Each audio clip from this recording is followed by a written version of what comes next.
जल्दी पढ़ो, फिर इस बाद आप तुहाडे लई प्रार्थना करने लई जा रहे हैं। सो हे भरावो, सो हे भरावो, ਅਸੀਂ ਕਰਜ਼ਦਾਰ ਹਾਂ। ਅਸੀਂ ਕਰਜ਼ਦਾਰ ਹਾਂ ਹਲੇ ਬੇਨਤੀ ਹੋ ਹਾਂਜੀ ਅਸੀਂ ਕਰਜ਼ਦਾਰ ਹਾਂ ਕਿੰਦੇ ਕਰਜ਼ਦਾਰ ਹੋ? ਪਰਮੇਸ਼ਵਰ ਕਰਜ਼ਦਾਰ ਤਾਂ ਪਰਮੇਸ਼ਰ ਦੇ ਆ। ਕਰਜ਼ਾ ਦੂਜਾ ਵੀ ਇੱਕ ਹੁੰਦਾ ਹੈ, ਕਿਸੇ ਦੇ ਭਾਵੇਂ 10 ਰੁਪਏ ਦਾ ਕਰਜ਼ਾ ਤੇ ਭਾਵੇਂ 10 ਲੱਖ ਹਜ਼ਾਰ ਦਾ, ਪਰ ਜਦੋਂ ਤੁਸੀਂ ਆਤਮਾ ਦੇ ਦੁਆਰਾ ਚੱਲੋਗੇ ਤਾਂ ਕਰਜ਼ਾ ਤੁਹਾਡੇ ਤੇ ਰਵੇਗਾ ਨਹੀਂ। ਅੱਜ ਤੁਹਾਡੇ ਲਈ ਪ੍ਰਾਰਥਨਾ ਕਰਾਂਗਾ, ਅੱਜ ਤੁਸੀਂ ਛੁਟਕਾਰੇ ਨੂੰ ਪਾਓ ਦੇਖੋਗੇ। Hallelujah hallelujah. ਕਹਿੰਦਾ ਤੁਸੀਂ ਕਰਜ਼ਦਾਰ ਤਾਂ ਹੋ, ਹਾਂਜੀ, ਪਰ ਸਰੀਰ ਦੇ ਨਹੀਂ। ਪਰ ਸਰੀਰ ਦੇ ਕਰਜ਼ਦਾਰ, ਸਰੀਰ ਦੇ ਕਰਜ਼ਦਾਰ ਨਹੀਂ ਕਿਉਂ ਨਹੀਂ ਹੋ? ਤੁਹਾਡੇ ਸਰੀਰ ਦੇ ਲਈ ਕਿਸੇ ਨੇ ਮੁੱਲ ਭਰਿਆ, ਉਹ ਕੌਣ ਸੀ? ਪ੍ਰਭੂ ਯਿਸੂ। Hallelujah hallelujah.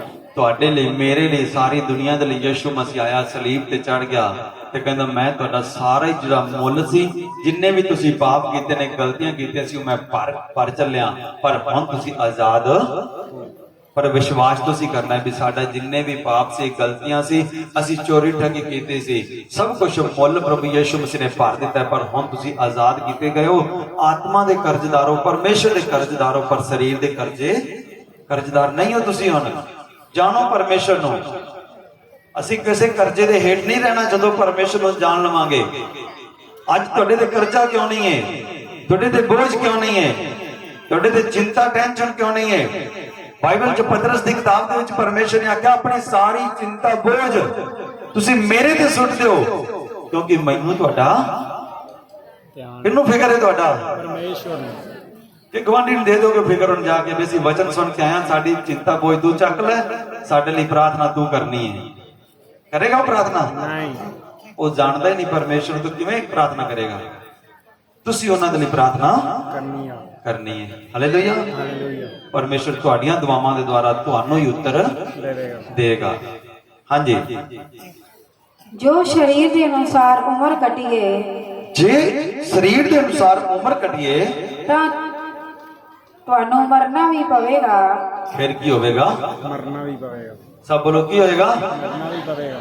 ਮਰਨਾ ਵੀ ਪੈ ਸਕਦਾ। ਫਿਰ ਤੁਹਾਡੀ ਕੋਈ ਵੀ ਗਰੰਟੀ ਨਹੀਂ ਆ। ਮਰਨਾ ਇੱਥੋਂ ਤਾਂ ਸਾਰਿਆਂ ਨਹੀਂ ਹੈ, ਪਰ ਅੱਗੇ ਵੀ ਇੱਕ ਮੌਤ ਹੈ, ਨਰਕ ਦੀ ਮੌਤ। ਉਹ ਕਿਹੜੀ ਹੈ?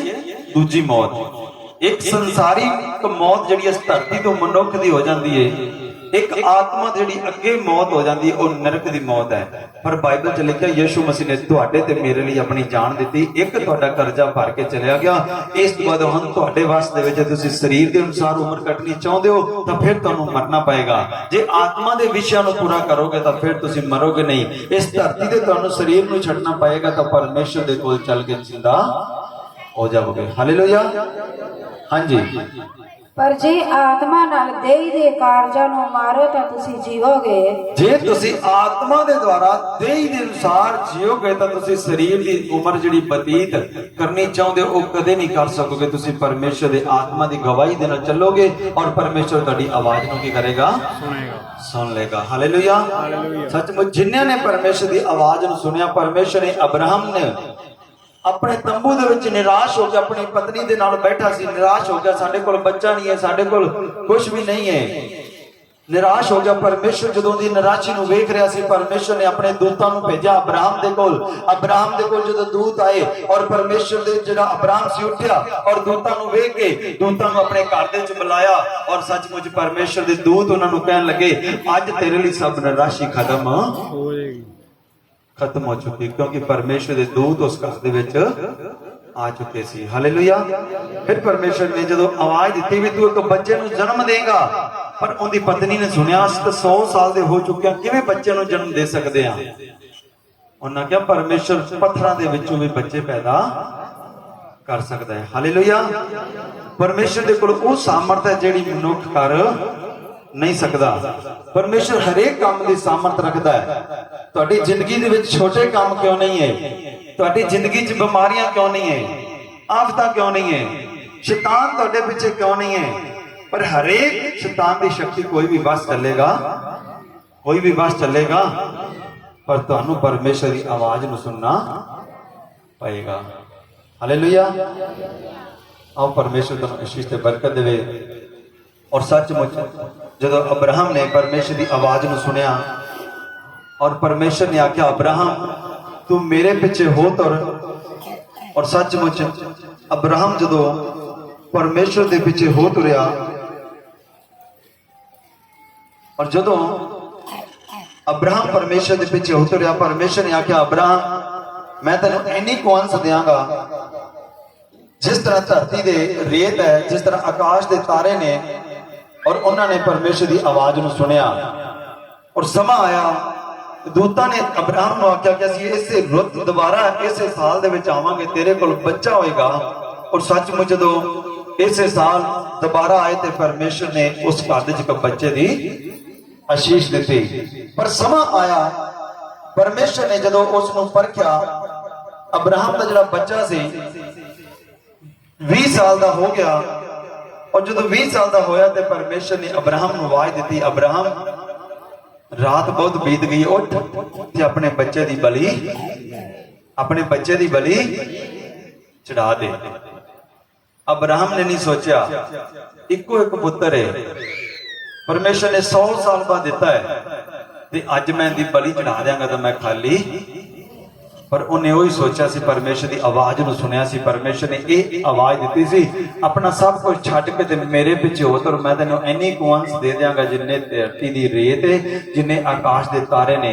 तो सचमुच जदों अब्राहम उस जगह ते अपने खोते के उपर जिहड़ी लकड़ा लैके चलिया गया अपने नौकरां नाल लैके चलिया गया। और जदों जा रहे ने उहदे बच्चा पुछ रहा है पिता जी आपां बलि चढ़ाण जा रहे हां पर अपने कोल बलि कुछ भी नहीं है ते अब्राहम ने आख्या तू घबरा ना बलि अपने कोल विचकार है। जदों उस पहाड़ ते चढ़ गए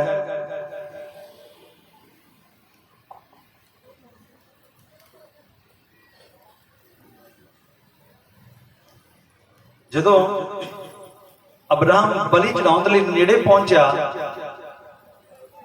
और जिहड़े चेले सी पुछण लगे प्रभु जी तेरे को बलि नहीं है स्वामी जी तेरे को बलि नहीं है तू की चढ़ाएगा।